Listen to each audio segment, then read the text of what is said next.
عدات كتير وزن خفيف ولا عدات قليلة وزن تقيل؟ بالنسبة لعدات كتير وزن خفيف ده بيساعد على قوة التحمل، لأنك بتحط العضلة تحت مجهود التكرار، وكمان حرق السعرات الحرارية في العضلة بيعلى، فده بيعود العضلة على سعرات حرارية قليلة زائد المجهود اللي هي بتعمله. النتيجة بتكون قوة تحمل.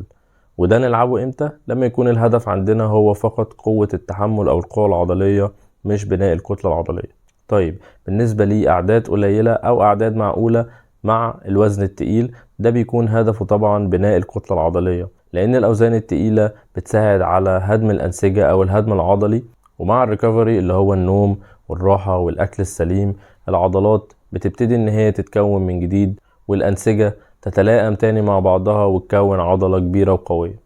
طيب يا كوتش، نلعب بالطريقة دي ولا نلعب بالطريقة دي؟ خليني اقول لك نقطتين. اول نقطة معانا وهي العب على حسب هدفك. لو انت هدفك قوة عضلية يبقى تلعب باوزان خفيفة اعداد كتيرة. طيب لو احنا هدفنا بناء كتلة عضلية يبقى بنلعب بالاوزان التقيلة ونعمل بروجريسيف اوفرلود، بمعنى حمل تدريجي، ان احنا بنزود الاوزان بتاعتنا مرة مع مرة عشان نوصل لعضلات كبيرة وقوية. تاني نقطة هكلمك فيها وهي الأحسن إن أنت تنوع بين الطريقة دي والطريقة دي، بمعنى بعد مدة طويلة جدا من إن أنت بتلعب بأوزان تقيلة حاول إن أنت تخفف الأوزان بتاعتك عشان تريح مفاصلك وتريح عضلاتك من الإرهاق العضلي.